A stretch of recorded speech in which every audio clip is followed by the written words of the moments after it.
जिंदगी गुजारने के अय्याम होते हैं, ये हर दिन एक इम्तिहान है।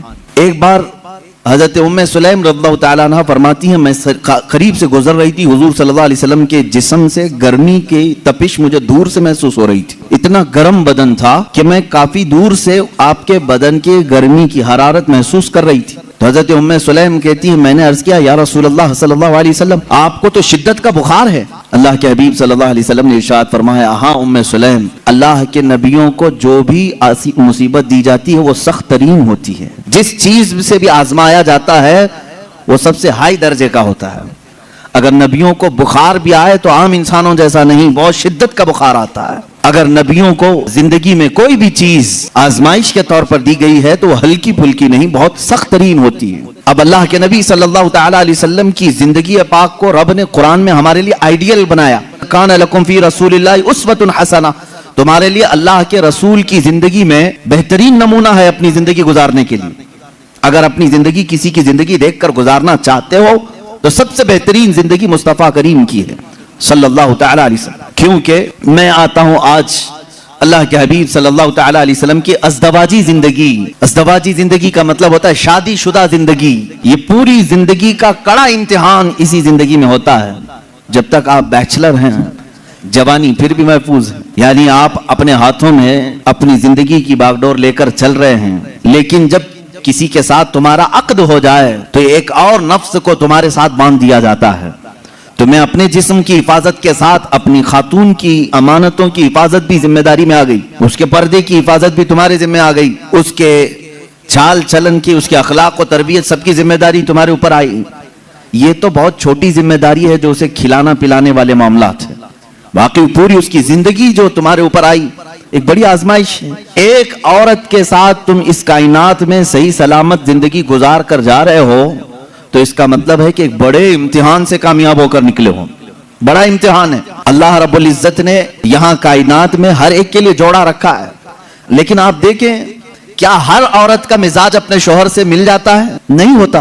बाज लोग हमसे ये शिकायत करते रहते हैं, बनी नहीं रही है, बनी नहीं रही है, और ना चाकी है ना इत्तेफाकी होती है। मियाँ या आपके अकेले के घर में नहीं, हर मर्द और हर औरत के दरमियान जिंदगी में ऊंच नीच नशेब व फराज आते ही रहेंगे। ये तो मालिक है परवरदिगार जो जोड़ कर रखता है। लेकिन दो मिजाजों को संभालना अपनी जिंदगी में, इसको कहा जाता है कि आदमी अब मैच्योर हो गया है। इसीलिए तो हदीस पाक में है, शादी से पहले तुम्हारा ईमान आधा होता है, निकाह के बाद तुम्हारा ईमान मुकम्मल हो जाता है। निकाह के बाद ईमान मुकम्मल, तो बगैर शादीशुदा आधे लोग हो, शादी के बाद मुकम्मल हो रहे हो, मैच्योर हो रहे हो। क्यों? इसलिए कि जिम्मेदारियों का बोझ उठाने और रास्ता चलने की आदत उसे हो जाती है। तन्हा चलना और है, पूरी कायनात को लेकर चलना और है। अब यहां मुझे बताओ मेरे अजीजों, एक औरत के साथ जिंदगी गुजार कर दुनिया से जाना एक कठिन इम्तिहान है। वहीं मेरे आका सल्लल्लाहु ताला अलैहि वसल्लम ने 11 अज़वाज मुतहरात के साथ जिंदगी गुजारी। किसी एक से भी हुजूर सल्लल्लाहु अलैहि वसल्लम की एक शिकायत भी नहीं सुनी हमने। आज दुनिया में चाहे जो भी परहेजगार हो, जैसे भी हो, बड़े से बड़े बादशाहों की बीवियां हो, लेकिन उनको अपने शोहरों से कहीं ना कोई शिकायत होगी। कुछ भी हो सकती है, सब कुछ अच्छा रखा हो, लेकिन किसी दिन उसकी ख्वाहिश के मुताबिक उसकी मिठाई ना मिली तो उसे शिकायत है अपने शोहर से, मुझे मिठाई नहीं खिलाया आज। ये सब की जिंदगियों में औरतों को अपने शोहरों से कुछ ना कुछ शिकायत है। कोई भी उसके पसंद के कपड़े आप नहीं ला के दे सके, उसे आज अपने माँ बाप के घर जाना था, तुमने टाल दिया, उसके घर वाले आ रहे थे, उनके साथ तुमने सही बर्ताव नहीं किया, ये शिकायत अपने शोहर से वो रखती है। कुर्बान जाओ, ये 11 बीवियों में से सबसे पूछा गया, रसूलुल्लाह सल्लल्लाहु ताला अलैहि वसल्लम की हयात तुम्हारे साथ कैसी थी? वो अज़वाज मुतहरात कहती हैं, अल्लाह के नबी सल्लल्लाहु ताला अलैहि वसल्लम ने पूरी जिंदगी में हमें उफ तक ना कहा। हम गलतियां करती थी, खता करती थी, लेकिन रसूल पाक सल्लल्लाहु ताला अलैहि वसल्लम उसे दरगुजर फरमाया करते थे। मेरे अजीजों, इसका मतलब है हुजूर सल्लल्लाहु ताला अलैहि वसल्लम को अज़दवाजी जिंदगी में भी आजमाया गया तो बड़े इम्तिहानों से। यहाँ हम एक बीवी के साथ इम्तिहान में आए हैं, रसूल पाक सल्लल्लाहु ताला अलैहि वसल्लम ने 11 अज़वाज मुतहरात के साथ अदल व इंसाफ का परचम बुलंद किया है। कोई एक बीवी भी शिकायत नहीं कर सकती। हुजूर पाक सल्लल्लाहु ताला अलैहि वसल्लम खुद अपनी हदीस में इरशाद फरमाते हैं, खैरुकुम लिअहलिही, में सबसे बेहतर आदमी वो है जो अपने घर वालों के पास अच्छा हो, अपने अहलो अयाल के पास अच्छा हो, वो सबसे अच्छा आदमी। हाँ, बाहर बहुत नेक बनता है, अंदर जाकर के सारी शराफत खत्म हो जाती है। ऐसे बहुत सारे लोग हैं, बाहर उनको देखा जाए तो उनके हाथ में तस्बीह मुसल्ला सब कुछ है, औरतों के साथ बदतमीजी और बुरा सुलूक भी है। ऐसे कई लोगों की औरतें भी शिकायत दर्ज कराती हैं और वो कहती हैं कि हमारे शोहर कोई नमाज कज़ा नहीं करते, और प्लस ये कि मेरे पास जो शिकायत आती हैं उसमें एक एडिंग ये भी रहती है, आपका कोई बयान भी मिस नहीं करते हैं। उसके बावजूद उनकी शिकायत ये होती है कि घर में उनका सुलूक बहुत बुरा है, हमें खिंजीर कहते हैं, हमें कुत्ता कहते हैं।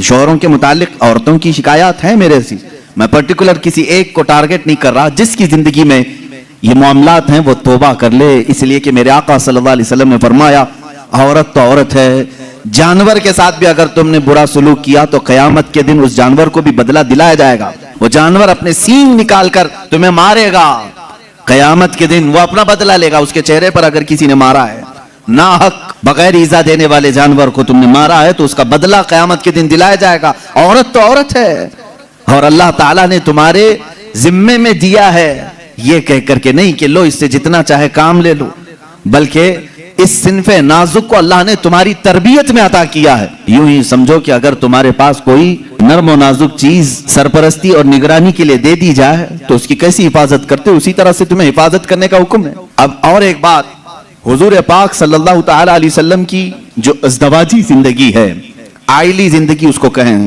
हुजूर सल्लल्लाहु तआला अलैहि वसल्लम की जो शादीशुदा जिंदगी है, इसके मामलात ऐसे हैं कि सारी बीवियां ऐसे हुजूर के पास नहीं आ गई थी कि वो पहले से बहुत ही आला किस्म की अखलाक और किरदार और सारे तमाम तर सिफात लेकर, नहीं, बल्कि मुहद्दिसीन फरमाते हैं हुजूर पाक सल्लल्लाहु तआला अलैहि वसल्लम की सोहबत ने उन्हें कामिल बनाया है। यहां से एक बात पता चलती है कि तुम पहले से हूर ढूंढ रहे हो, पहले से ऐसी हो कि उसके अंदर यह क्वालिटी होनी चाहिए कि रसूल सल्लल्लाहु तआला अलैहि वसल्लम ने निकाह करके उन्हें कामिल बनाया है। औरतों की अखलाक, औरतों की जो आदत होती है वो सब में होती है। अज़वाजे मुतहरात जो हुजूर के निकाह में आई, औरतों वाली सिफात उनके अंदर भी थी।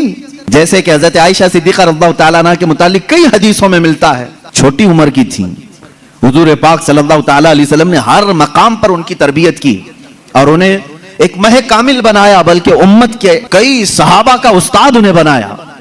हजरत आयशा सिद्दीक़ा ने इतनी हदीसें मेरे आका से रिवायत की कि हमारी आधी शरीयत उनकी रिवायत की हुई हदीसों से चल रही है। लेकिन वो निकाह में जब आई थी, कई मर्तबा के मामलात हैं हुजूर पाक सल्लल्लाहु तआला अलैहि वसल्लम के साथ, उनके कैसे मामलात थे, अपनी बीवियों के साथ हुजूर का सुलूक कैसा था।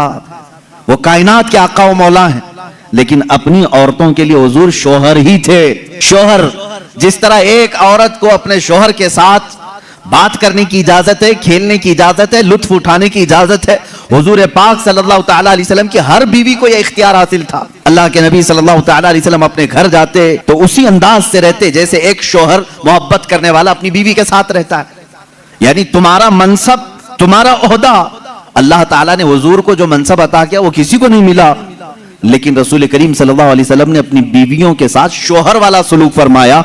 ये कहने का मतलब क्या है मेरे अजीजों, हो सकता है तुम कंपनी के सेठ हो, तुम्हारे हाथ के नीचे 100 मुलाजिम काम कर रहे हो, लेकिन घर में जाओ तो सेठ नहीं शोहर ही बन के जाओ। हो सकता हो तुम उस्ताद हो बाहर, तुम टीचर हो, तुम्हारे सैकड़ों की तादाद में शागिर्द हो, घर जाकर के भी टीचर ही ना बनो, घर जाकर के भी प्रोफेसर ही ना बनो, बल्कि घर में तुम अपनी बीवी के साथ तुम शोहर ही हो। तुम कंपनी के सेठ बाहर, तुम उस्ताद बाहर, लेकिन खातून के साथ शोहर वाले सुलूक, शोहर वाले सुलूक में यह होना चाहिए, कभी औरत तुम्हारे साथ मजाक कर ले तो इस तरह बिगड़ने की जरूरत नहीं कि बाद लोगों के मुतालिक ये सुना है, वो कहते हैं बाहर 200 लोग मेरे हाथ के नीचे काम करते हैं, तू कैसी औरत है, तुझे बात करने की तमीज नहीं। बाहर जानती हो मेरे कितनी इज्जत होती, बाहर जानती हो लोग मुझसे टाइम लेते हैं बात करने का, और तू मेरे साथ तू तड़ाक करती है।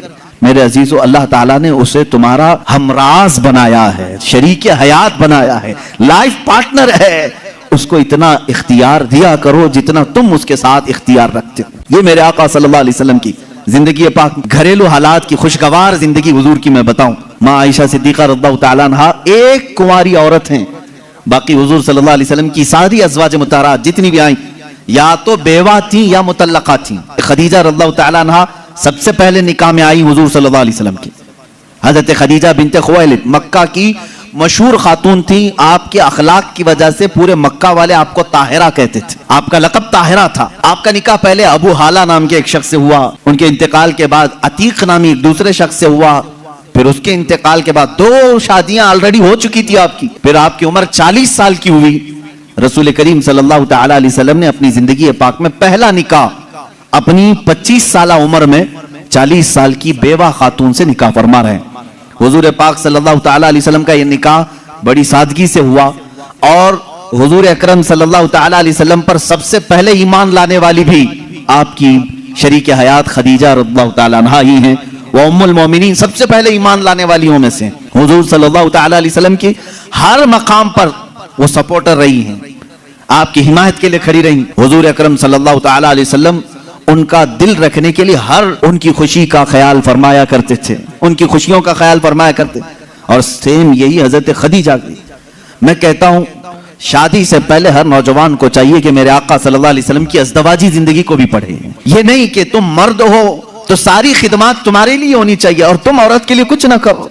जैसे कि बाज लोग जब भी औरतों में खिताब करते हैं, बयान करते हैं, तो सबसे पहले औरतों को यही बताया जाता है, मर्द दिन भर थकान से चूर घर में आए तो तुम उसको मुस्कुरा करके इस्तेकबाल करो। ये औरत के ऊपर फर्ज है, तुम उसको मुस्कुरा कर इस्तेकबाल करो। उसकी थकान चली जाए तुम्हें एक सदके का सवाब है। मेरे अजीजों, ये गाड़ी का पहिया एक टायर से नहीं चलता। तुम सारी मुस्कुराहट सिर्फ औरत ही के ऊपर थोपोगे।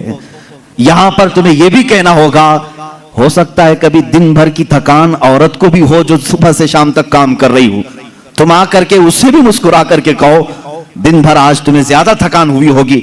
हमेशा मियां ये क्यों चाहते हैं कि मेरी थकान वो पूछे ना, बल्कि आप खातून की भी मिजाज पुरसी करें। ये दोनों टायर हैं, दोनों का बैलेंस बरकरार हो। मैं अभी बताता हूं, हुजूर पाक सल्लल्लाहु तआला अलैहि वसल्लम हमेशा ये फरमाते, अगर अपनी अज़वाज मुतहरात में से कोई नाराज हो तो हुजूर उन्हें मनाते।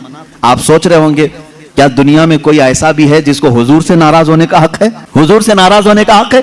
हाँ, सिर्फ बीवियों को हक था जो आम जिंदगियों में होता है, लेकिन उस नाराजगी का मतलब रसूल से नाराजगी नहीं, शौहर से किसी मामले में हो। हुजूर पाक सल्लल्लाहु तआला अलैहि वसल्लम खुद फरमाते हैं हजरत आयशा से, ए आयश, जब तू मुझसे नाराज होती है तो मुझे पता चल जाता है।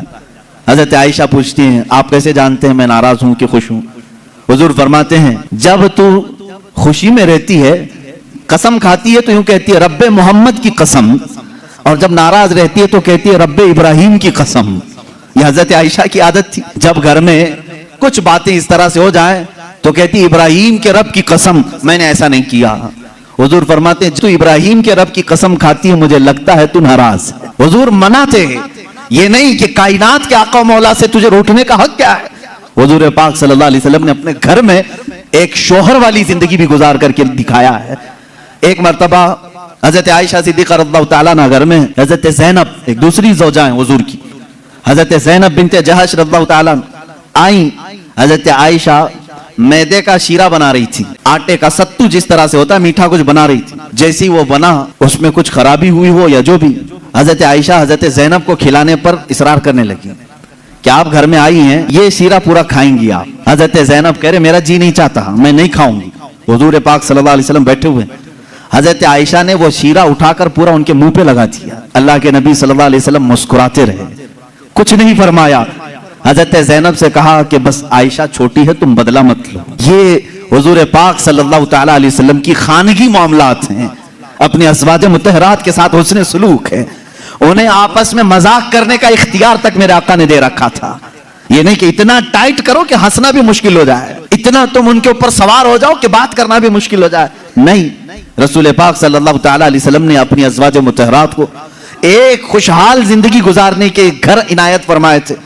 आप अंदाजा कर सकते हैं, हर बीवी के लिए अलग मकान, हर ज़ौजा के लिए अलग मकान। हुजूर पाक सल्लल्लाहु तआला अलैहि वसल्लम की आदत मुबारका थी, हर खातून के पास बारी तशरीफ ले जाते हैं, सबके पास बराबर का बराबर वक्त देते हैं। हजरत आयशा रज़ियल्लाहु ताला अन्हा उसमें सबसे छोटी उम्र के लिहाज से। मैं यही कह रहा हूं कि औरत को तरबियत देकर कामिल बनाना यह अखलाक रसूल है।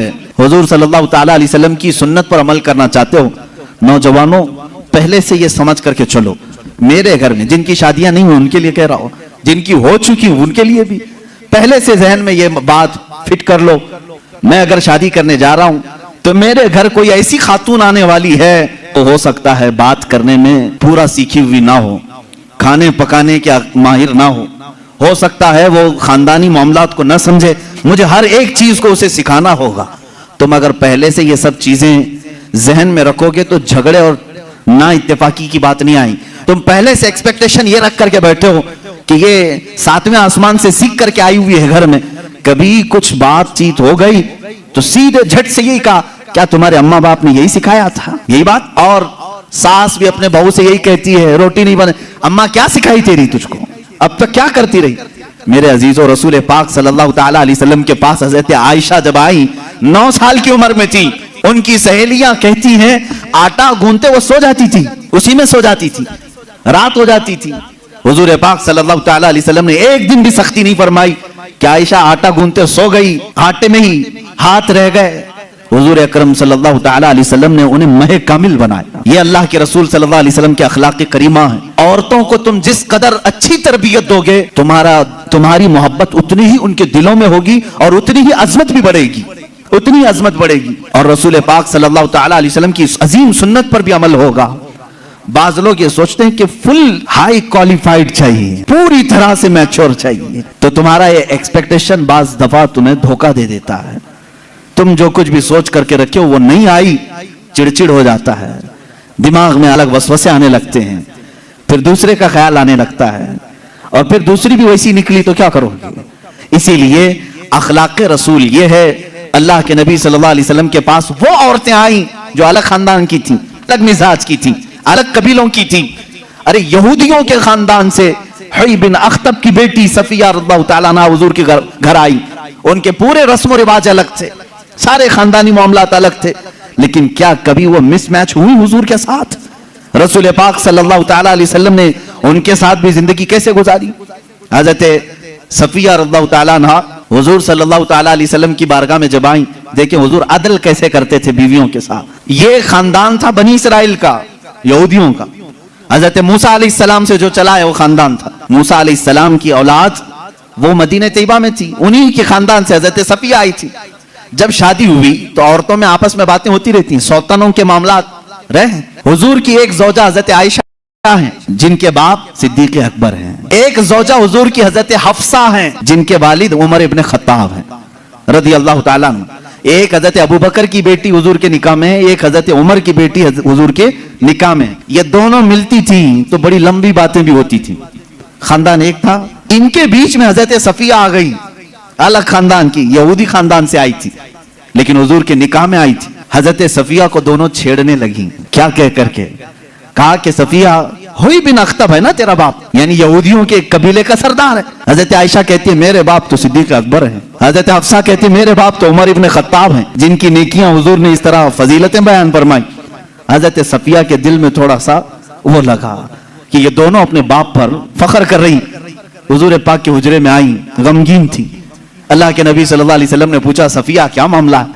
कहा आयशा भी और हफ्सा भी ताना मार रही हैं। उन्होंने आयशा कहती है मेरे बाप अबू बकर हैं, हफ्सा कहती है मेरे बाप उमर हैं, तेरे बाप तो यहूदी खानदान का सरदार है। हुजूर ने फरमाया जाओ अब जवाब दो, आयशा को भी और हफ्सा को भी। हुजूर सिखा रहे हजरत सफिया को। कहा क्या जवाब दूं? कहा जाके कहना मेरे बाप मूसा अलैहिस्सलाम हैं, मेरे चाचा हारून अलैहिस्सलाम हैं और मेरे शोहर मोहम्मद रसूलुल्लाह हैं। वाई फख्र के साथ कहा मैं उस खानदान से हूं कि मेरे आबा व अजदाद में मेरे बाप मूसा अलैहिस्सलाम हैं, नबी हैं, और मेरे चाचा हारून अलैहिस्सलाम हैं, और मेरे शोहर का तो क्या कहना सैयदुल अंबिया है। हजरत आयशा और हजरत हफ्सा ने कहा जरूर ये रसूल पाक ने तुझे सिखाया होगा, ये बात तुझे हुजूर ने बताई होगी। ये घरेलू जिंदगी थी मेरे आका सल्लल्लाहु ताला अलैहि वसल्लम की।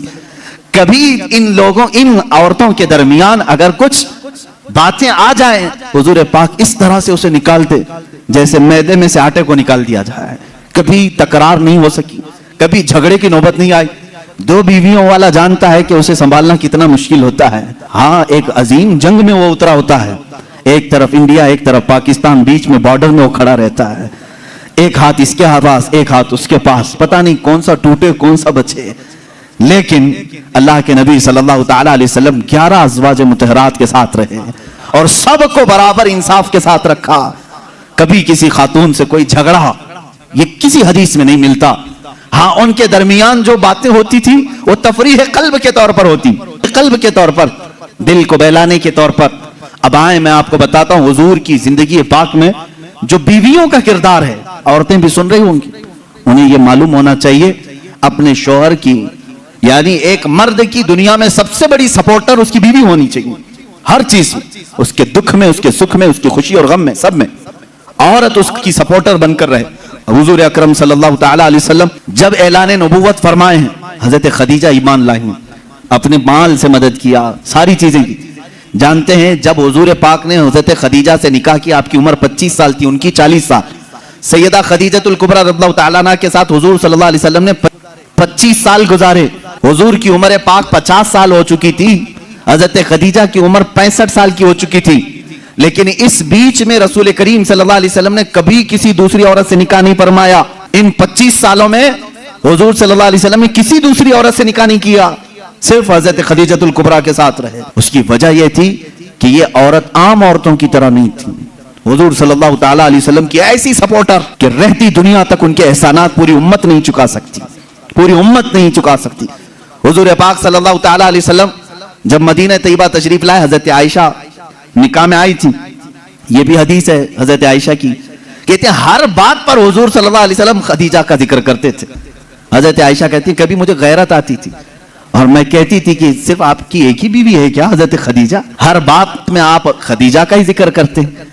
हुजूर सल्लल्लाहु तआला अलैहि वसल्लम हजरत आयशा से कहते हैं, आयशा हाँ वो उस बीवी की तरह कोई दुनिया में आ ही नहीं सकती, मैं उसका जिक्र हमेशा खैर के साथ करता रहूंगा। हजरत आयशा सिद्दीका जब कभी हजरत खदीजा के मुतालिक सवाल करती, मेरे आका फरमाते जब पूरे मक्का वालों ने मुझे झुटलाया था तो खदीजा ने अपनाया था। जब लोग मुझ पर सोशल बाइकाट कर चुके थे, खदीजा ने अपना पूरा माल मुझ पर कुर्बान किया था। जब लोग हमें अपने घरों से दूर कर चुके थे तो खदीजा मेरे साथ दिन और रात रहा करती थी। हुजूर सल्लल्लाहु तआला अलैहि वसल्लम के लिए ये कैसी सपोर्टर थी जानते हैं? गारे हिरा 3000 फीट ऊंची पहाड़ी आज भी मक्का में मौजूद है। मेरे आका सल्लल्लाहु तआला अलैहि वसल्लम अपनी इबादतों के लिए गारे हिरा जाते थे और वहां कभी कभार 2 दिन 3 दिन तक आप क़याम फरमाते। हुजूर पाक सल्लल्लाहु तआला अलैहि वसल्लम के लिए हजरत खदीजा अपने घर से खाना लेकर दिन में 2 मरतबा, कभी 2 दिन में 3 मरतबा ऊपर चढ़ करके जाया करती। आज जो गए हैं उम्रा या हज के लिए, जिन्होंने चढ़ाई की होगी उन्हें मालूम है, एक बार चढ़ के आने के बाद 8 दिन सो जाते हैं लोग, इतनी तकलीफ होती है। बहुत ऊंची पहाड़ी है और माँ सैयदा खदीजतुल कुबरा रज़ियल्लाहु तआला अन्हा रोजाना अपने रफीक हयात सरकार दो आलम सल्लल्लाहु अलैहि वसल्लम के लिए अपने घर से खाना लेकर उतनी बुलंदी पर जाती। और कभी हुजूर सल्लल्लाहु अलैहि वसल्लम उतर रहे होते गारे हिरा से, या अपने घर के बाहर आकर खड़ी होकर इंतजार करती। लोग गुजरने वाले कहते हैं खदीजा आ जाएंगे तेरे शौहर, अभी ऊपर से उतर रहे हैं, तो बाहर क्यों खड़ी है, छांव में खड़ी हो जा। हजरत खदीजा कहती मुझे ये ज़ेब नहीं देता कि मेरे शौहर धूप में चले आ रहे हो और मैं छांव में खड़ी रहूं, जब तक वो मेरे पास ना आ जाए मैं भी वैसे ही खड़ी रहूं, इसलिए कि वो धूप में आ रहे हैं तो मैं भी धूप में खड़ी रहूं। ये उनकी मोहब्बत थी। सैयदा खदीजतुल कुबरा रज़ियल्लाहु तआला अन्हा, आखिरी लम्हात हैं सैयदा खदीजतुल कुबरा रज़ियल्लाहु तआला अन्हा के। अजीज़ान गिरामी, हुजूर सल्लल्लाहु तआला अलैहि वसल्लम की सारी बीवियों में एक खुसूसियत हजरत खदीजा को यह भी हासिल है कि हुजूर अकरम सल्लल्लाहु अलैहि वसल्लम के सारे औलाद हजरत खदीजा के पेट से हुए, हजरत खदीजा के बतन मुबारक से। सिर्फ एक हैं हजरत मारिया किब्तिया के नाम से, वो बांधी थी, लेकिन अज़वाज मुतहरात में हुजूर सल्लल्लाहु तआला अलैहि वसल्लम की बीवियों में सिर्फ और सिर्फ हुजूर के औलाद हजरत खदीजा से हुए, बाकी किसी से नहीं। 6 औलाद हजरत खदीजा के बतन से हुए। हुजूर पाक सल्लल्लाहु तआला अलैहि वसल्लम के औलाद की मां हजरत खदीजा, बल्कि यूं समझो आज पूरी कायनात में फैले हुए सादात की भी मां हजरत खदीजतुल कुबरा। यूं तो हुजूर की और भी अज़वाज मुतहरात है, सादात की कोई और मां हो सकती, हुजूर सल्लल्लाहु तआला अलैहि वसल्लम की अलग बीवियों से अलग नस्ल होती, लेकिन रब्बे जुल जलाल ने हुजूर सल्लल्लाहु तआला अलैहि वसल्लम के औलाद की मां होने की शान सिर्फ हजरत खदीजा के सर रखा है। हजरत खदीजतुल कुबरा रज़ियल्लाहु तआला अन्हा से आखिरी बेटी सैयदा कायनात फातिमा ज़हरा रज़ियल्लाहु तआला अन्हा। अब सुनिए हदीस पाक, हुजूर पाक सल्लल्लाहु तआला अलैहि वसल्लम की ये रफीक़े हयात, अपनी जिंदगी की शरीक हयात, जिन्होंने अपना सब कुछ हुजूर के लिए लुटाया था, आखिरी वक्त जब आया हजरत फातिमा को बुलाती हैं। हुजूर पाक सल्लल्लाहु तआला अलैहि वसल्लम उस वक्त बाहर थे। हजरत फातिमा से कहती हैं खदीजा रज़ियल्लाहु तआला अन्हा, बेटी मुझे लगता है मेरे आखिरी दिन है। हजरत फातिमा रज़ियल्लाहु ताला अन्हा की उम्र छोटी थी उस वक्त, और कहती क्या है, मुझे मेरी तबीयत की फिक्र नहीं, फातिमा मेरे जाने के बाद अपने बाबा का खूब ख्याल करना। सल्लल्लाहु ताला अलैहि वसल्लम के मुतालिक वसीयत कर रही हैं।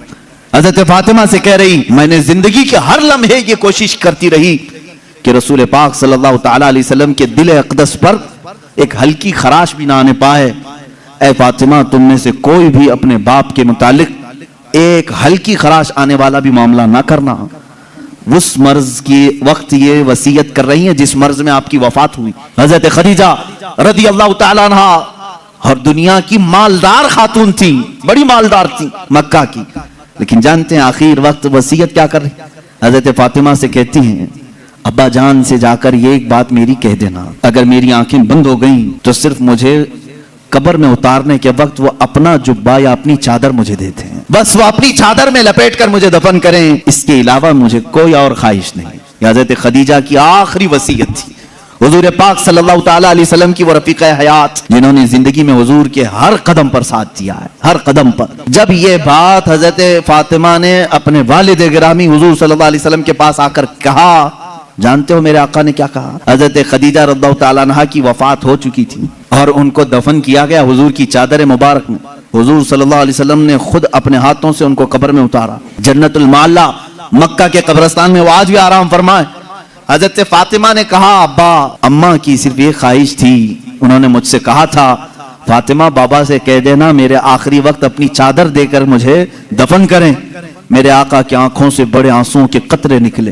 हुजूर फरमाते हैं, फातिमा गवाह हो जा, खदीजा ने मुझसे सिर्फ चादर मांगी, अगर वो मेरे जिस्म की चमड़ी मांगती तो भी मैं उतार के देता। अल्लाह के रसूल सल्लल्लाहु अलैहि वसल्लम ने फरमाया, अगर मेरा जिल्द वो मांगती, अगर मेरे जिस्म से वो मेरी जिल्द मांगती, वो भी मैं उसे उतार कर देता। हुजूर पाक सल्लल्लाहु अलैहि वसल्लम की बेइंतहा मोहब्बत थी इस रफीक़े हयात के साथ, हत्ता कि जिस साल हजरत खदीजा की वफात हुई वो पूरे साल का नाम हुजूर ने आमुल हुज़्न रखा, ये गमों का साल है।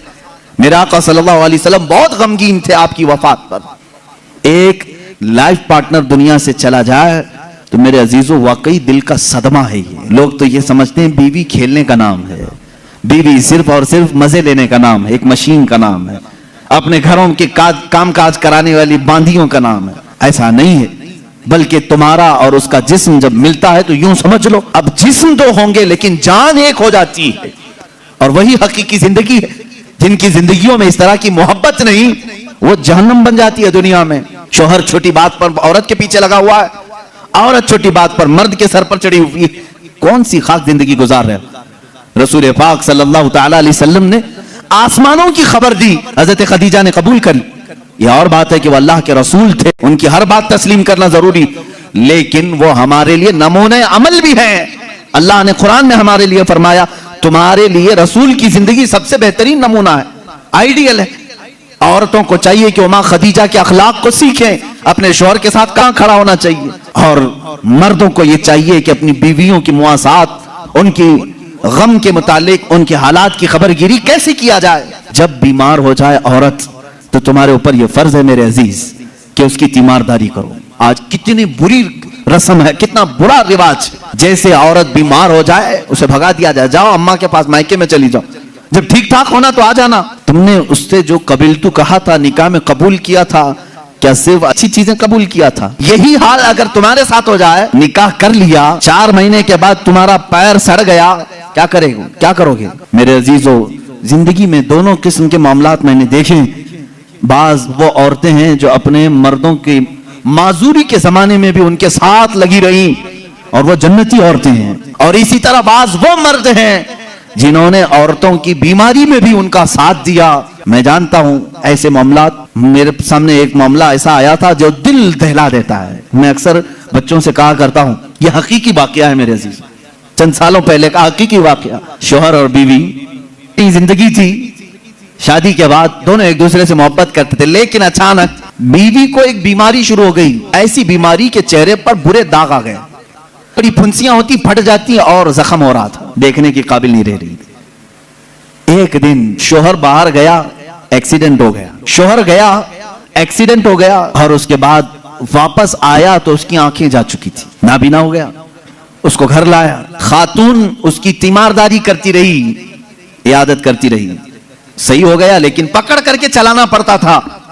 लेकिन बीवी की बीमारी ऐसी थी कि दिन ब दिन वो गलती जा रही थी, घटती जा रही थी, और वो दाग भी बढ़ते जा रहे थे। लेकिन उसके लिए एक खुशी ये थी कि शोहर उसे देख नहीं रहा है। औरतें तो यही चाहती हैं ना कि अगर मेरी बदनुमा कोई चीज हो तो कम से कम मेरे मर्द से छुपी रहे। तो उसे एक खुशी ये थी कि शोहर देख नहीं रहा है, आंखें जा चुकी। इसी हालत में उसकी तकरीबन 2 साल या 3 साल गुजर गए। 2-3 साल के बाद औरत को डॉक्टरों ने कहा भी था कि ये बड़े खतरनाक मर्ज में है, इससे इलाज मुश्किल है, इसका इलाज मुश्किल है। 3 साल या करीब इतने सालों में औरत की वफात हो गई, औरत इंतकाल कर गई, और लोगों ने जनाजा उठाया, दफन किया। मर्द जो था बड़ा गमगीन कि हाथ पकड़कर रोजाना उठाती थी, चलाती थी, फिराती थी, खिलाती थी, सब कुछ। जब जनाजा चला गया, लोग आए तो देखा कि मर्द खुद से अपने घर में अंदर जा रहा है, बर्तन ला रहा है, गिलास ला रहा है, खुद से सारे काम कर रहा है, कोई पकड़ने वाला नहीं, सब चीजें। मोहल्ले वालों ने पकड़ करके कहा तुझे सब दिख रहा है? उसने कहा मैं कभी अंधा हुआ ही नहीं था, मैं कभी अंधा हुआ ही नहीं था। 3 साल से तो सिर्फ मैंने अंधा होने का एक बहाना तलाश कर लिया था, सिर्फ इसलिए कि मेरी बीवी ये सोच रही थी कि मेरे चेहरे पर बदनुमा दाग है, मेरा शोहर मुझे कहीं छोड़ ना दे। मैंने उसकी फीलिंग को बरकरार रखने के लिए अंधे होने का नाटक किया था, और वो इस दुनिया से खुशी गई है। बस मुझे इतना एहसास है दुनिया में वो मर्द भी है जिन्होंने अपनी औरत का दिल रखने के लिए 3 साल तक नाबीना होने का एक ढोंग किया, सिर्फ इसलिए कि उसका दिल ना टूटे। बाज बीमारियां ऐसी होती हैं, उनसे तुम सरफे नजर कर लो, कतई नजर करो। और अगर तुमने सिर्फ खूबसूरती देख करके शादी की तो तुमने किसी नफ्स या किसी जान से नहीं निकाह किया, तुम तो सिर्फ और सिर्फ हुस्न से शादी की। या हुस्न 4 दिन 5 दिन के बाद खत्म होगा, तुम्हारे तबीयत के और बहलाने की चीजें खत्म हो जाएंगी, तो फिर नाचाकी ना इत्तेफाकी बढ़ जाएगी। मोहब्बत जिस्म से नहीं, रूह से होती है। मोहब्बत उसके चेहरे के सपाट होने से नहीं, उसके अखलाक व किरदार से होती है। बहुत सारी औरतें वो हैं जिनकी आदत से तुम मोहब्बत करो, उनके अखलाक से मोहब्बत करो, उनके किरदार से मोहब्बत करो, फिर देखना उनका कालापन कभी तुम्हें एहसास भी नहीं दिलाएगा, कभी उनका भौंडापन भी तुम्हें एहसास नहीं दिलाएगा, अगर अखलाक की खूबसूरती उसके अंदर हो। ये मर्दों के लिए जरूरी है मेरे अजीजों। अल्लाह के नबी सल्लल्लाहु तआला अलैहि वसल्लम ने जो हुस्न सलूक अपनी खानगी जिंदगी में अपनी अज़वाज मुतहरात के साथ किया, मैं चैलेंज के साथ कहता हूं पूरी दुनिया में उसकी मिसाल कोई नहीं पेश कर सकता, कोई नहीं ला सकता। रसूल पाक सल्लल्लाहु तआला अलैहि वसल्लम ने अपनी हर ज़ौजा के साथ जो हुस्न सलूक फरमाया, यहां तक के अल्लाह ताला ने आयतें नाजिल फरमाई कुरान में अज़वाज मुतहरात के आदब के लिए। वइज़ा सअलतुमुहुन्ना मताअन फस्अलुहुन्ना मिन वराइ हिजाब। लोगों, जब कभी तुम रसूल की बीवियों से कोई चीज मांगने जाओगे, पर्दे के पीछे खड़े रहना। हुजूर की औरतों के बिल्कुल मुकाबिल आना जायज नहीं, जबकि वो पूरी उम्मत की माएं हैं। कुरान कहता है वो तुम्हारी उम्महातुकुम, वो तुम्हारी माएं हैं। अल्लाह तबारक व तआला ने मोमिनीन की माएं उन्हें बनाया है। अजीजा ने गिरामी वक़ार रसूल करीम सल्लल्लाहु तआला अलैहि वसल्लम की ये अज़वाजी जिंदगी थी। शादी किस तरह से करें, किसके साथ करें, एक अलग टॉपिक, लेकिन मैं आपको ये जरूर बताऊंगा। हुजूर अकरम सल्लल्लाहु तआला अलैहि वसल्लम ने फरमाया, या माशर शबाब मन इस्तताअ मिनकुम अल-बाअ फलयतज़व्वज फइन्नहु अग़द्दु लिल-बसरि व अहसनु लिल-फ़रज। जवानों, तुम में से जिसकी इस्तिताअत है चाहिए कि वो निकाह कर ले, इसलिए कि निकाह तुम्हारी आंखों को बचाता है, तुम्हारे शर्मगाह की हिफाजत करता है। और ये 2 चीजें ऐसी हैं जो बड़ी डेंजर है, आंखें बहकती हैं और शर्मगाह जिना करती है। यही 2 चीजें हैं जो इंसान को तबाही और बर्बादी में ले जाती हैं। इसका सॉल्यूशन निकाह है। और हुजूर अकरम सल्लल्लाहु अलैहि वसल्लम ने फरमाया, निकाह को इतना आसान बना दो कि जिना करना मुश्किल हो जाए। लेकिन आज उल्टा नहीं है, जिना बहुत आसान हो गया लोगों को। वो थोड़े पैसे खर्चा करके किसी भी औरत के साथ मुआज़ल्लाह रब्बिल आलमीन मुंह काला कर लेते हैं। लेकिन निकाह करने के लिए कितनी बंदिशें लगा रखी। आसान करो इसे, हो सके हर आदमी अपने स्टेटस और स्टैंडर्ड के मुताबिक निकाह कर सकता है।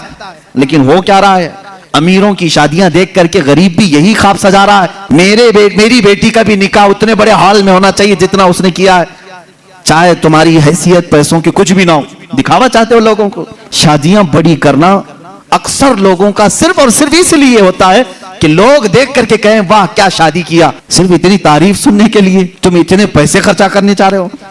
अजीजा निगरामी वक़ार, जिंदगियां देखो लोगों की, जिन्होंने मस्जिद में निकाह किया उनके भी बच्चे हो रहे हैं, घर चल रहा है। जिन्होंने बहुत बड़े 5 स्टार होटल में निकाह किया उनकी भी जिंदगी चल रही, बच्चे हो रहे हैं। ऐसा नहीं कि 5 स्टार होटल में शादी करने के बाद सोने चांदी के बच्चे पैदा हो रहे हो और गरीब घर में शादी करने वाले को सिर्फ अंडे आ रहे हो, ऐसा तो नहीं। सबकी नस्ल चल रही है। शादी के बाद की जिंदगी पर तो कुछ भी फर्क नहीं है, सिर्फ और सिर्फ शैतानी दिखावा है। कुरान कहता है इन्नल मुबद्दिरीन कानू इख्वान शयातीन, जो फजूल खर्ची करते हैं वो शैतान के भाई हैं। कुरान कह रहा है शैतान के भाई। हाँ, मैं आपसे कहूंगा, आपको अल्लाह ताला ने माल दिया है, जितना माल दिया है, आप माल के एतबार से अपनी शादी अच्छी करना चाहें, इजाजत है, इस्लाम में जायज है। आप अल्लाह की नेमतों का इजहार कर रहे हैं, लेकिन उन लोगों से मेरा यह सवाल है जिनके पास है नहीं, कर्जे लेकर के दिखावा कर रहे हो, क्या जरूरत है? अगर लोग तुम्हें कहते हैं कि अरे बहुत छोटी शादी किया, तो लोगों को कहने दो, इसलिए कि शादी उनके लिए नहीं किया, तुम्हारे दामाद के लिए, बेटी के लिए किया है। मियां बीवी जब दोनों राजी हैं तो इन दोनों के मुतालिक क्या तुम्हारा टेंशन है, किस बात की फिक्र है? अजीज़ान गिरामी वक़ार, हुज़ूर अकरम सल्लल्लाहु तआला अलैहि वसल्लम ने जिनकी शादियां की, किन बातों पे की? एक नौजवान साहबी आए, कहा निकाह की ख्वाहिश है, लेकिन कौन निकाह करके देगा मुझे? हुज़ूर ने फरमाया मैं एक अंसारिया से शादी करता हूं तेरी, एक अंसार साहबी की बेटी, लेकिन महर कुछ ना कुछ लेकर के आ, एक चांदी की अंगूठी तो महर में लेके आ। उन्होंने कहा इतनी कीमत मेरे पास नहीं है। हुज़ूर ने फरमाया वलो खातमन मिन हदीदिन, जा लोहे की तो मिलेगी अंगूठी, लोहे की अंगूठी लेकर के आ, मैं इसी महर पर निकाह कर दूंगा। वो गए और उन्होंने कहा हुज़ूर लोहे की अंगूठी लाने की भी ताकत नहीं है, मेरे पास अभी कुछ भी नहीं। हुज़ूर सल्लल्लाहु तआला अलैहि वसल्लम ने फला अंसारी साहबी की बेटी को बुलाया और कहा मैं तेरा इससे निकाह कर रहा हूं। वो राजी थी, कहा आका आपकी मर्जी, अब इस साहबी को महर तो कुछ तो देना था। हुजूर ने पूछा हल माका मिन सूरल कुरान, क्या तुझे कुरान की कुछ सूरह याद है? उस साहबी ने कहा कज़ा व कज़ा या रसूल अल्लाह, हाँ आका ये सूरतें याद हैं मुझे। हुजूर ने फरमाया जा ये तेरी दुल्हन को वो सूरतें याद करा, यही तेरा महर है। कुरान पाक की सूरतें उसे पढ़ा, उसे याद करा, ये तेरा महर है। इससे ज्यादा आसान निकाह किसका हुआ होगा? ये निकाह मेरे आका सल्लल्लाहु तआला अलैहि वसल्लम ने उम्मत को तालीम दी। अज़ीज़ान गिरामी वक़ार, नौजवान को ये चाहिए कि हुजूर सल्लल्लाहु तआला अलैहि वसल्लम के अखलाक पर अगर वो चलना चाहे तो मेरे नबी से पूछे, आका सबसे ज्यादा बरकत कौन से निकाह में है? हुजूर ने फरमाया इन्ना अअज़मन निकाहि बरकतन ऐसरुहु मऊनतन औ कमा क़ाल रसूलुल्लाह सल्लल्लाहु अलैहि वसल्लम। मेरे आका सल्लल्लाहु तआला अलैहि वसल्लम की हदीस है, फरमाते हैं सबसे ज्यादा उस निकाह में बरकत होगी जिस निकाह में खर्चा कम किया गया हो। हुजूर सल्लल्लाहु अलैहि वसल्लम ने फरमाया। अब इसका मतलब कंजूसी नहीं, बखालत नहीं, जिसकी जितनी हैसियत है उस एतबार से करे, अपनी हैसियत से ज्यादा टांग भी ना फैलाए, और अल्लाह ताला ने नेमतें दी है तो बखालत भी ना करे, गुरबा और मसाकिन को खूब खिलाए। इसलिए कि अल्लाह के नबी सल्लल्लाहु तआला अलैहि वसल्लम के तकरीबन 11 निकाह, उसमें सब अलग किस्म के हुए हैं। जब हजरत खदीजा से निकाह हुआ था, हुजूर की उम्र 25 साल की थी और आप तिजारत कर रहे थे और तिजारत का माल था।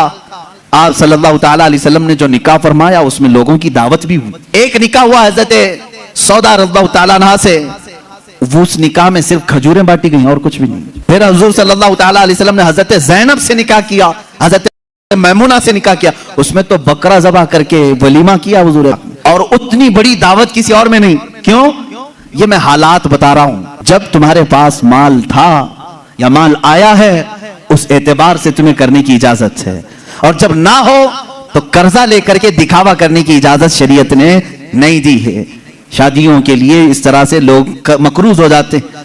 कई लोग ऐसे हैं जो अपनी पता नहीं अजीज चीजें उठाकर बेचते हैं, नहीं सिर्फ 4 लोगों में मुझे मुंह दिखाना रहता है, निकाह करना है बेटी का, निकाह करना है फलां का। और आज के मुआशरे से मैं नौजवानों से कहूंगा, मेरे सुनने वाले जितने नौजवान हैं, अगर नबी से मोहब्बत करते हो इस मिलाद में एक अज़म कर लो, एक अहद कर लो, हम में से जिसका निकाह होगा, हम जिससे निकाह कर रहे हैं, हम ससुर के लिए बला बन के नहीं उतरेंगे। आज बहुत सारे दामाद बला बन चुके हैं, बला हैं, वो वबा हैं, इसलिए कि बेटी एक बार दिया है और ये बीमारी जिंदगी भर की लगा लिया है। हाँ कई लोग हैं ऐसे, कड़वी जरूर है मेरी बात, जिसने अपनी बेटी दिया है और वो पीछे लग गया है। कल ही एक खातून मेरे पास आई, शादी होकर के उसके 9 साल हुए, बच्चे भी हैं, वो रोती हुई आई, कह रही है कि मेरी माँ, उसकी माँ बेवा है, उसके बाप का इंतकाल हो चुका था बरसों पहले, और बरसों पहले मेरे बाप की जो प्रॉपर्टी थी खानदानी, वो मेरी बेवा माँ को मिली है, वो कुछ लाख रुपए आ गए हैं। और जैसे ही मेरे घर में मालूम हुआ है, शौहर ने मुझे बाहर निकाल के घर भेजा है जा तेरी अम्मा को जो प्रॉपर्टी में मिला है उसमें से 2 लाख मांग के लेके आ। मुआज़ल्लाह, भिखारियों से क्यों शादी करते हो? इस तरह के लोग जो अपनी औरत पर अपना महल सजाना चाहते हैं, उनकी हैसियत बहुत जलील है, बहुत जलील। मैं आपको बताऊं, तुम बर्बाद होना चाहते हो, जिसकी ख्वाहिश है वो मुझसे पूछ ले, मैं बता दूंगा। तौबा अस्तगफिरुल्लाह, कोई नहीं चाहेगा। हर कोई बरकत का रास्ता हमसे पूछता है, लेकिन ये रास्ता भी मैं बता देता हूं। जो अपना बिजनेस और अपनी बरकत सब बर्बाद करना चाहता है, उसके लिए बाज़ बुजुर्गों ने फरमाया, वो अपनी बीवी से जबरदस्ती उसका माल लेकर के बिजनेस में लगाया हो, वहीं से शुरुआत हो जाएगी नहुसत की। उसके दिल को तोड़कर जो माल ले जाकर के लगाओगे तो फिर वहां से, हाँ, बखुशी देना और बात है, पसंदीदगी के साथ देना और बात है। बहुत सारे लोग शादियों के बाद अपनी बीवियों पर दबाव डाल करके उनका सारा जेवर उठाकर ले जाकर रख देते हैं और उस पर तिजारत करने की कोशिश करते हैं। कहां की बरकत? किसी का दिल रो रहा है और तुम अपनी दुकान सजाने जा रहे हो। तुम्हें तो शादी इसलिए करने का हुक्म हुआ था, एक कमजोर मखलूक तेरे निकाह में आ रही है, तू कमा और उसे खिला।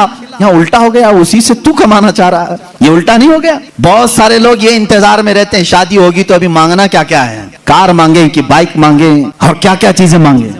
उन भिखारियों से मैं कहता हूं, खटोरा लो और गली घूमो, हर जगह जाओ, 1 साल में बहुत कुछ मिल जाएगा। और अगर तुम्हें शर्म आती है तो मेरे अजीजों, एक खातून से और उसके बाप से इस तरह के मुतालबे हरगिज न करो। हाँ, मांगने के तरीके भी अलग हैं।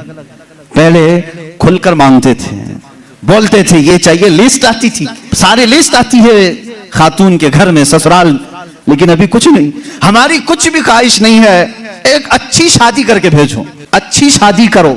अच्छी शादी का मतलब डेनिसन में होना चाहिए। मैं तो यहां नाम ले रहा हूं, तुम दबा करके अपनी ख्वाहिशों का जिक्र करो और उसी में दबे लफ्जों में सारी चीजें। हमको कुछ मत देना, अपनी बेटी को ही जो कुछ भी देना है दे दो, हम उस पर नहीं कहेंगे। और बाप बेटी को जो जो दे बाद में ताना मारेंगे, क्या तेरा बाप इतना नाअहल है, तुझे एक वॉशिंग मशीन नहीं दिया, तुझे एक पलंग नहीं दिया, तुझे एक तिजोरी नहीं दिया, तुम तो कह रहे थे कुछ नहीं चाहिए। अजीजान गिरामी, ये भी तरीका भीख मांगने का ही है। भीख मांग, ये जहेज की लानतों को खत्म करो। जो वो अपनी खुशी से ले आए वो उसका माल है, तुम्हारा नहीं। औरत जो अपने घर से लाती है वो उसका खुद का माल है, शोहर का नहीं, ना ससुराल का है। औरत जब तक चाहे उसे इस्तेमाल करे, वो इजाजत दे तो दूसरे इस्तेमाल करें। तुम शरीयत का मसला समझते हो?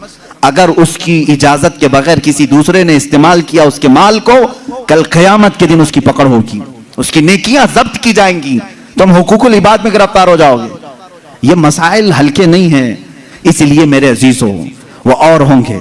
मुझे यहाँ मालूम है कि ये रिवाज क्यों आए जानते हैं? यहाँ पर हिंदुओं के यहाँ ये माहौल है, जहेज की रस्म बहुत खतरनाक बला है उनके यहाँ। आज भी औरतें जलाई जाती हैं जहेज के नाम पर। बाज स्टेट ऐसे हैं आज वहां जहेज के नाम पर बहुत खतरनाक मामलात ससुराल वाले करते हैं। ये रस्म और रिवाज पहले से चली आई, जिसकी वजह से आप लोगों ने ये अडॉप्ट किया। वरना मैं कहता हूँ नौजवानों को, अरब में जाओ, शादी करना मुश्किल हो जाएगा। हाँ, वहां पर तुम क्या मांगोगे? तुम्हें बाप एक फूटी कोड़ी भी नहीं देगा लड़की की, लड़की का बाप कुछ नहीं देगा, बल्कि प्लस लड़की तुमसे मांगती है 1 लाख रुपए मेहर में रख, तब मैं शादी के लिए तैयार होती। वहां औरतें मांगती। सऊदी में तो आधा किलो पाव किलो सुन्ना मेहर में देना पड़ता है। बेचारे कितने नौजवान ऐसे कमाते, मेहर की रकम 40 साल के हो जाते बाहर। वहां अरब में आज भी ये रिवाज, औरत का हक है मांगना, मर्द क्या मांगेगा? यहाँ जो हमारा माशरा बदला है उसकी वजह हमारी सोहबत है, जो देख रहे हैं हम इधर उधर। ये सोहबत का असर है जो तुम्हारे यहाँ जहेज की लानत आ गई। इसे निकालो अपने हाथ से, और किसी भी औरत के घर उसके बाप पर बला बन करके नाजिल ना हो। जब तुम बाप बनोगे तुम्हें पता चलेगा एक जिगर के टुकड़े को, बेटी को रुखसत करना कितना सख्त तरीन मामला होता है। मेरे अजीजों, जिन बच्चियों को हम अपनी गोदों में पाले होते हैं, उन्हें बड़ी किए होते हैं, उन्हें पढ़ाए होते हैं, खिलाए होते हैं, हर ईद बकरीद पर उन्हें पहनाए होते हैं, इन नन्ही सी कलियों को जब बाप रुखसत करता है तो उसका कलेजा टूट जाता है। फिर तुम जानते नहीं, उसके घर से पूरी की पूरी जात लेकर के आ रहे हो, फिर उस पर प्लस तुम्हें और माल भी चाहिए, पैसे भी चाहिए। क्या ये रिवाज हमारे यहाँ नहीं है? रस्म करो तो लड़की के घर में, शादी करो तो लड़की के घर में। पूरे इस कार्यक्रम में सिर्फ वलीमा एक ही है जो मर्द के घर में होता है, बाकी क्या है? सब औरत के घर में करना है। बच्चा हो जाए चिल्ला उसके घर में। हाँ, जितने भी रस्म है, अरे शादी की तारीख फिक्स करनी है, तुम अपने घर में भी तो करा सकते थे, नहीं लड़की के घर में ही करेंगे जाके। जब जाए पूरे खानदान को लेकर उतर जाए, राशन खत्म हो जाए, ये बला नहीं है तो और क्या है। घर के किचन पर मुसीबत नाजिल होती है हर महीने 2 महीने में। ये इस तरह की हरकत किसी एक घर के साथ जो हो रही हैं, इस सिलसिले को कब खत्म करें, कब बंद करें। वो रसूल पाक सल्लल्लाहु तआला अलैहि वसल्लम की जिंदगी के आला निकाह, आपको मालूम है हजरत उम्मे हबीबा रज़ियल्लाहु तआला अन्हा हुजूर की एक ज़ौजा हैं। हुजूर पाक सल्लल्लाहु तआला अलैहि वसल्लम पर ईमान लाई थी, अबू सुफियान की बेटी है, हजरत अमीर मुआविया की सगी बहन है। उम्मे हबीबा जिसके निकाह में थी वो उबैदुल्लाह बिन जहश, वो भी इस्लाम लाए, दोनों इस्लाम लाए और हबशा हिजरत करके गए थे। जो पहली हिजरत हुई मुसलमानों की वो हबशा। वहां जाने के बाद उनके साथ एक दर्दनाक मामला यह पेश आया कि इनका शौहर उबैदुल्लाह बिन जहश इस्लाम छोड़ करके ईसाई बन गया और शराब पीते मर गया, उसी हालत में मुर्तद होकर मरा।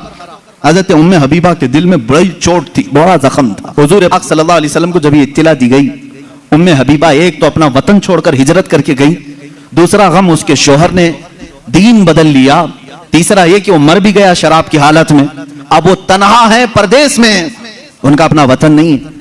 रसूल करीम सल्लल्लाहु तआला अलैहि वसल्लम ने वहां के बादशाह जो नज्जाशी, वो भी इस्लाम कबूल कर चुके थे, उनको खत लिखा, अपने पास से एक सहाबी को भेजा अपना वकील बना करके, कहा ए नज्जाशी ये मेरा वकील है, तुम्हारे दरबार में आ रहा है, उम्मे हबीबा बेवा हो चुकी, मेरे वकील की मौजूदगी में उम्मे हबीबा का निकाह मेरे साथ कर दो। हुजूर ने ये निकाह का ऑर्डर दिया वकील बनाकर। वकील दरबारे नजाशी में आया, नजाशी बादशाह ने उम्मे हबीबा को जब ये खबर सुनाई, वो खुशी से रोने लग गई थी, खुशियों से रोने लगी। वो कह रही थी कि मेरा एक शौहर छोड़ा, मैं समझ रही थी जिंदगी उचाट हो गई, लेकिन कायनात के आका मौला ने अपने निकाह में मुझे कबूल किया। और नजाशी के बादशाह, नजाशी जो बादशाह थे हबशा के, उनके दरबार में निकाह हुआ, खुतबा खुद नजाशी ने पढ़ा और हुजूर सल्लल्लाहु अलैहि वसल्लम के साथ निकाह हुआ। हुजूर उस वक्त रसूल करीम सल्लल्लाहु अलैहि वसल्लम मक्का में थे, हुजूर पाक मक्का में थे, निकाह उम्मे हबीबा का हबशा में हो रहा है और हबशा में ही मेरे आका सल्लल्लाहु तआला अलैहि वसल्लम की इस ज़ौजा मुतहरा को नजाशी बादशाह ने सहाबा को बुलाया और दावत किया और 2 गुलामों के साथ इस दुल्हन को रवाना किया हुजूर सल्लल्लाहु तआला अलैहि वसल्लम की बारगाह में। मुझे बताओ कितने झमेले थे, मंगनी कहाँ है, ये बीच में तारीख फिक्स करने वाले मामलात कहाँ हैं, रोजा खुलाने वाले मामलात कहाँ हैं, चांद सलामी कहाँ गई, ये सब मामलात चले गए। हुजूर मक्का में हैं, उम्मे हबीबा हबशा में है, निकाह नजाशी कर रहे हैं और दुल्हन सिर्फ 2 लोगों के साथ रुखसत होकर दरबार रसूल में आ रही। मुझे बताओ कायनात का सबसे आला दूल्हा वो है और सबसे आला दुल्हन वो है। उनकी जिंदगी क्या हमारे लिए नमूने अमल नहीं है, हमारे लिए आइडियल नहीं है। अजीज़ान गिरामी वक़ार, हुजूर पाक सल्लल्लाहु तआला अलैहि वसल्लम की आइली जिंदगी सिर्फ किस्से बयान करने के लिए नहीं, अपनी जिंदगी में अमल करने के लिए, हुजूर की सीरत अपनाने के लिए है, सिर्फ सुनाने के लिए नहीं। ये बात समझ लो। आप मिलाद की मजलिसों में मेरे आका का जिक्र सुनने आते हैं तो ये कहानियों की तरह मत सुनो, अमल करने की नीयत से सुनो। और अगर किसी ने ये नीयत नहीं किया तो उसे सीरत सुनने का कोई फायदा नहीं और ना कोई सवाब है। जब महफिल में बैठे तो ये नीयत करें, हुजूर की सीरत जो भी सुनूंगा अमल की कोशिश करूंगा। अजीज़ान किरामी वक़ार, मैं समझता हूं हमारी महफिलें कबूल हो जाएंगी अगर किसी ने अमल का एक भी इरादा कर लिया, अगर तय कर लिया कि मुझे करना है। अब आओ, मैं जो बात कह रहा था वो अधूरी रह गई। हुजूर पाक सल्लल्लाहु अलैहि वसल्लम ने नौजवानों से कहा तुम में से जिसकी ताकत है वो निकाह करें। हुजूर से पूछा गया किससे निकाह करें, कैसी औरत होनी चाहिए। निकाह से पहले के मामलात, औरत को तलाश करना ये अहम मसला है, जरूर इस चीज में अपना वक्त लगाएं। मैं नहीं कहता कि तलाशना नहीं चाहिए, तलाशें इसलिए कि वो तुम्हारी नस्ल उससे चलने वाली है, तुम्हारा खानदान उससे आबाद होने वाला है। तो खाली तुम गोरा चट्टा रंग देखने के पीछे ना पड़ो, बल्कि पूरे एक घर को चलाने वाली, बल्कि तुम्हारे बच्चों की पहली यूनिवर्सिटी है, पहली दरसगाह है, तुम उस दरसगाह को लाने जा रहे हो तो उसके अंदर क्वालिटी होनी चाहिए, वो देखो। लोग खाली फोटो देखकर के रंग काली है गोरी है, काली है गोरी, इसी पर लगे हो। हुजूर पाक सल्लल्लाहु तआला अलैहि वसल्लम ने फरमाया दुनिया में जो भी निकाह करता है उसके 4 मकसद में से एक होता है, या तो औरत का हुस्न जमाल देख के निकाह करता है, या औरत के पैसे देख करके करता है, बहुत मालदार है, बड़े बाप की बेटी है तो ऐसे दामाद हो। हुजूर सल्लल्लाहु अलैहि वसल्लम ने फरमाया या तीसरा मकसद ये होता है कि बड़े खानदान वाली है, हसब और नसब आला है, हम तो शेख थे वो पठान है, या फिर और किसी बड़े खानदान की है। पहला खूबसूरती, दूसरा पैसा, तीसरा खानदान। हुजूर ने फरमाया चौथा एक मकसद है, वो अच्छा है। हुजूर फरमाते हैं या तो फिर उसके अखलाक व किरदार देखकर निकाह करता है, ये चार में से कोई एक। और रसूल करीम सल्लल्लाहु अलैहि वसल्लम ने हर एक का रिजल्ट भी बताया। जिसने सिर्फ हुस्न और जमाल देखा और कुछ भी नहीं देखा, खूबसूरती देखी, मेरे आका फरमाते अन करीब अल्लाह उसे फितने में मुब्तला करेगा। फितने में मुब्तला क्या, वो खुद अपनी बीवी पर शक करने लग जाएगा चंद दिनों के बाद। खूबसूरत है, पता नहीं कौन देख रहा है मेरी बीवी को, इधर से छुपाओ उधर से छुपाओ, और अगर वो कहीं निकल गई तो शक करने लग जाएगा, किससे बात करके आई, किससे तेरा ताल्लुक है, पूरी जिंदगी जहन्नम बना के रखेगा, फितनों में मुब्तला हो जाएगा। मैं ये नहीं कह रहा कि खूबसूरत लड़की से शादी नहीं करना चाहिए, करो, लेकिन उसके साथ जो देखने का हुक्म है वो भी देखो। खूबसूरत औरतें, खूबसूरत लड़कियां तुम्हारे लिए नुकसानदेह नहीं, अच्छी, लेकिन उसके साथ जो देखने का हुक्म है वो देखना जरूरी। मेरे आका सल्लल्लाहु अलैहि वसल्लम ने दूसरे नंबर पर फरमाया जिसने सिर्फ माल देख करके निकाह किया, बहुत पैसे वाला घर है, निकाह करो इससे, क्योंकि निकाह के साथ गाड़ी घोड़ा सब आएगा। हुजूर पाक सल्लल्लाहु अलैहि वसल्लम फरमाते हैं अन करीब अल्लाह उसे फकीर बना देगा, उसे मोहताज बना देगा। ऐसे दामादों को देखा है हमने, हर एक से कर्जे लेते रहते हैं। हाँ, ससुर से तो मिला ही था लेकिन बरकत कुछ नहीं हुई, फिर इससे चार उससे चार, कर्जे में ही डूबा है, और ये कर्ज की लानत उसकी खत्म नहीं होती। ढूंढ के देखो, ऐसे बहुत दामाद मिलेंगे, या तो फिर वो घर जमाई बनेंगे। तीसरा, जो बड़े खानदान को देखा, हुजूर पाक सल्लल्लाहु अलैहि वसल्लम फरमाते हैं अल्लाह उसे रुस्वा कर देगा, वो जलील हो जाएगा लोगों में। हाँ, जिसने अखलाक को किरदार देखा, औरत के अच्छे अखलाक को किरदार, उसकी दीनदारी देखा, हुजूर फरमाते हैं अल्लाह उसे दुनिया में भी बरकत देगा, आखिरत में भी बरकत देगा। अब इसके साथ प्लस क्या है, नंबर 1 तुमने दीन देखा, अखलाक को किरदार देखा, उसके साथ हुस्न जमाल भी मिल गया तो बोनस है तुम्हारे लिए, साथ में मालदार भी मिली तो भी प्लस पॉइंट है, बड़े खानदान वाली भी मिली तो और अच्छा है, सोने पे सुहागा है। हाँ, लेकिन नंबर 1 सबसे पहली चीज उसकी दीनदारी। तुम्हारे घर की औरतों को जब भेजो किसी लड़की को देखने के लिए, सिखा करके भेजो, जाते ही ये ना पूछें क्या क्या पकाना आता है, क्या क्या सिलना आता है, एम्ब्रॉयडरी आती है कि नहीं आती है, ये नहीं। सबसे पहला सवाल करो कि कुरान कितना पढ़ा है, कुरान पाक तजवीद के साथ जानती है नहीं, पहला सवाल करो अपनी बहुओं से। उन सासों के लिए मैं कह रहा हूं, कढ़ाई लिखाई और सिलाई ये पूछना बाद की बात है, पहली चीज उसका दीन पूछो। और उसके बाद मेरे अजीजों, हम सब के लिए सबसे पहला सवाल ये है, उस खातून से ये पूछो कि अहले सुन्नत व जमात से क्या ताल्लुक है। औरतों की तरफ से मर्द के घर जाएं तो भी ये सवाल हो, इसलिए कि ये इश्क मुस्तफा की जड़ है, और जहां जड़ खराब हो तो फल नहीं आ सकते। ये सबसे पहला सवाल है कि उसके घर में दीन मुस्तफा कितना है, इश्क मुस्तफा कितना है, ये सबसे पहली चीज। अब याद रखना, जिस खातून को इस सवाल के साथ तुम लाए हो, उसकी जिंदगी पूरी अल्लाह रब्बुल इज्जत की जिम्मे करम पर है, फिर औलाद अल्लाह के जिम्मे करम पर है। हुस्न जमाल के साथ अल्लाह तुम्हें बाअखलाक औलाद अता करेगा, बाअखलाक औलाद अता करेगा। लेकिन ये तरीका शादियों का इस तरह से रखो, अगर लोगों को ये मालूम हो जाए ना, आज तुमने रिवाज बना लिया, लड़कियों को देखने आने से पहले सबसे पहले लड़के की अम्मा यही सवाल कर रही है, लड़के की बहन यही सवाल कर रही है, कुरान कितना पढ़ा है, तजवीद कितना पढ़ा है। 2-4 घरों में ये होने लग जाए तो देखो लड़कियों को सबसे पहले अब कुरान पढ़ाना शुरू कर देंगे। क्यों? सबको मालूम है नहीं पढ़ाएंगे शादी नहीं होगी। आज ये एम्ब्रॉयडरी क्यों करा रही है, इसलिए कि सवाल तुम पहले यही कर रहे हो, सिलाई आती है कि नहीं, सब लड़कियां सिलाई क्लास में क्यों जा रही, देखने वाले आकर के यही पूछ रहे हैं सिलाई कितनी आती, पकाई कितनी आती। इंडोनेशिया का माहौल मैंने देखा, इंडोनेशिया के हमारे बहुत सारे दोस्त हैं, सबसे ज्यादा मेरे ख्याल से हज पे आने वाले इंडोनेशिया के लोग। क्यों जानते हैं? वहां जो भी लड़की देखने के लिए जाते हैं या लड़के को लड़की वाले देखने आते हैं, पहला सवाल करते हैं हज किया है कि नहीं। हज किया है तो बाप अपनी बेटी देता है, हाजी को दे रहा हूं। और इसी तरह लड़का भी फख्र करता है, मेरे तकरीबन 100 से ज्यादा इंडोनेशिया दोस्तों, सबकी औरतें हज्जन है और वो खुद हाजी है। कहते हैं हमारे शादी से पहले हज करा देते हैं, इसलिए कि इसी बेस पर शादी होती। ये कितनी अच्छी चीज है कि दीन का सवाल हो रहा है, दीन पूछा जा रहा है। हाँ, ये तो तुमने लड़कियों से जाकर के घरों में पूछा, कढ़ाई आती है, सिलाई आती है, पकाई आती है। और यही सवाल लड़की के घर वाले जब लड़के के पास आते हैं, क्या करते हैं, कौन सी ऑफिस में काम कर रहा है, जॉब है कि प्राइवेट जॉब है, कैसी जॉब है, ये सब सवालात तो है ही। लेकिन धीमे प्रॉपर्टी भी पूछते, कहाँ है, कितनी जायदाद है। खुद डायरेक्ट ना पूछे तो किसी से पूछवा लें, बाप की कितनी जायदाद है। ये सवालात हैं। इन बेसिस पर, इन बुनियादों पर जब शादियां होंगी तो खुरापात नहीं तो और क्या होगा। इस्लाम की जो मुकद्दस शादियां थी वो किस बुनियाद पर होती थी जानते हैं? एक वाकया मैं सुनाता हूं तुम्हें। शाह किरमान बड़े बुजुर्ग हैं, बड़े साहब बुजुर्ग किरमान के, उनके मुतालिक ये रिवायत है, वो मालदार भी थे, अपने वतन के सरदार भी थे। एक दिन मस्जिद में आए, देखा एक नौजवान है, सीधा साधा है, मस्जिद में बैठा है, एहतिकाफ में लगा है, नमाजों में। रात को देखा आपने आकर के कुरान पढ़ रहा है, उसको ऑब्जर्व करते रहे।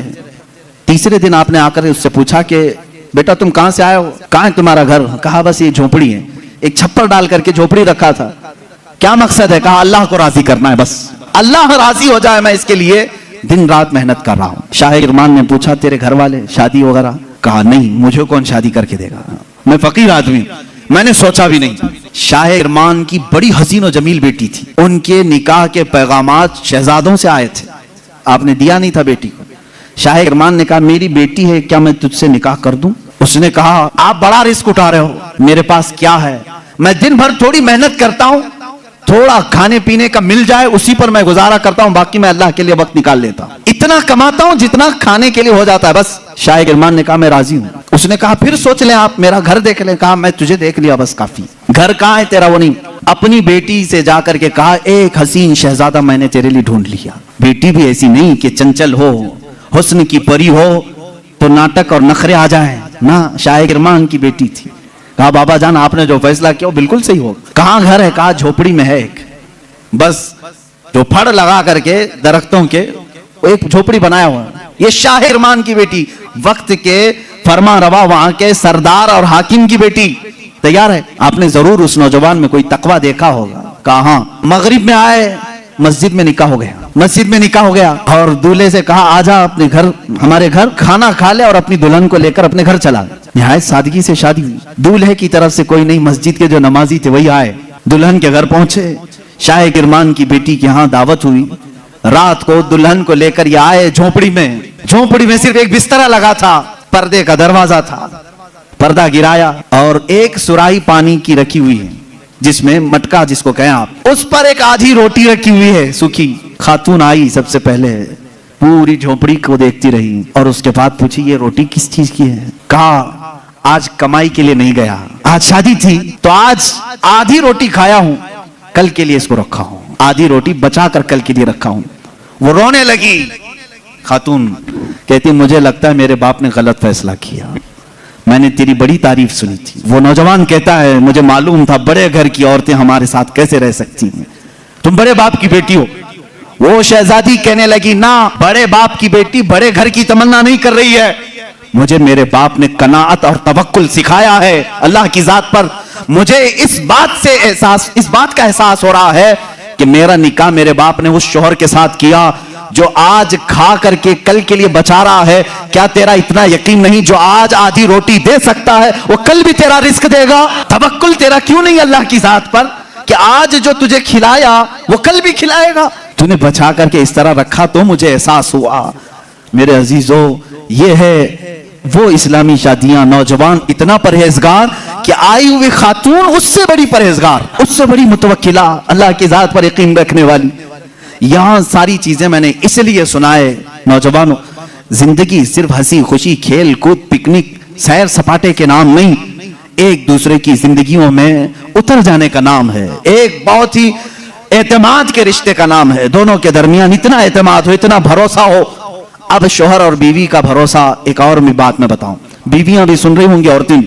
तो औरत अपने मर्द से मोहब्बत करती है और जो मर्द अपनी औरत से मोहब्बत करता, सिर्फ मोहब्बत करने वालों के लिए पैगाम है। क्या तुम ये चाहते हो कि तुम्हारी बीवी हमेशा तुम्हारे साथ रहे? या हो सकता है आप डर करके बोले या खुशी से बोले, कुछ भी बोलो आप, लेकिन जो मोहब्बत करने वाला वो कहेगा हाँ मुझे तो रहना है। बाकी जिसके लिए आफत है वो तो कुछ भी बोलेगा। औरतें जो मोहब्बत करने वाली, मैं ये कहूंगा तुम चाहती हो कि तुम्हारा शौहर भी हमेशा तुमसे मोहब्बत करे और तुम हमेशा उसके साथ रहना चाहती हो? तो मेरे अजीजों, बुजुर्गों ने लिखा है वो कितने बेवकूफ हैं वो लोग जो आपस में एक दूसरे से मोहब्बत करते हैं।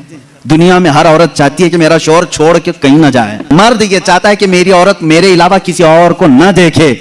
उन दोनों के लिए चाहिए कि कल क़यामत के दिन जब फैसला हो जाए, मेरे आका सल्लल्लाहु अलैहि वसल्लम ने फरमाया अगर दोनों की नेकियां आ गई, पास हो गए, तो जन्नत में भी अल्लाह ताला उन्हें साथ रखेगा। और अगर उसमें से एक बेनमाजी था तो मर्द दोजख में जा रहा होगा, औरत जन्नत में जा रही होगी। औरत बेनमाजी थी, मर्द नमाजी था, मर्द जन्नत में जा रहा होगा, औरत दोजख में जा रही होगी। मैं ये समझता हूं मोहब्बत करने का एक तकाजा ये होनी चाहिए कि जब दुनिया में हम एक दूसरे को छोड़कर रहना पसंद नहीं करते तो एक दूसरे को नेकियों की इतनी तलकीन करो कि कल कयामत के दिन भी नाम पुकारा जाए तो हमारा दोनों का नाम जन्नत में जाने वालों में हो। मैं भी उसके साथ हूं, वो मेरे साथ हो, ये मोहब्बत है। औरत को चाहिए कि अपने मर्द को नमाजों की तलकीन करे, मर्द को चाहिए कि अपनी औरत को नमाजों की तलकीन करे। ये है इस्लामी जिंदगी जिसमें आप खुशियों की और बहुत सारी मुसर्रतों की बहारें देखेंगे। अल्लाह के नबी सल्लल्लाहु तआला अलैहि वसल्लम की आइली जिंदगी और आपकी अज़दवाजी जिंदगी पर मुझे आज गुफ्तगू करनी थी। जो कुछ भी मैंने कहा है मेरे अजीजों, ये नमूने अमल है हमारे लिए। अल्लाह रब्बुल इज्जत हमारे सबके बच्चों के मुस्तकबिल नेक फरमाए। हर आने वाली दुल्हन को मौला ताला आने वाले ये घर वालों के लिए बरकतों और रहमतों का जरिया बनाए और दोनों के घरों में इत्तेहाद और इत्तेफाक मोहब्बतें नसीब फरमाए। ना चाकी ना इत्तेफाकी तलाक जैसी बहुत सारी नहुसतों से अल्लाह हमारे घरों की हिफाजत फरमाए। अल्लाह रब्बुल इज्जत हमारी इन महाफिल की बरकत से हर एक की जिंदगी खुशहाल फरमाए। जिनकी बीवियां बदकार हो चुकी हो मौला उन्हें सीधे रास्ते पर लाए, जिनके शोहर बिगड़ चुके मौला उनको सिराते मुस्तकीम अता फरमाए, जिनके औलाद नाफरमान हो चुके हसनैन करीमैन के सदके मौला उन्हें सालेह बनाए, नेक रास्ते पर चलाए। वाखिर दावाना अल्हम्दुलिल्लाहि रब्बिल आलमीन। कल की महफिल इंशाअल्लाहुल अज़ीज़ मीलाद मुबारका की आखिरी महफिल है। आखिरी मतलब इस सेशन की आखिरी, अल्लाह करे कि मौत तक कभी आखिरी महफिल ना हो।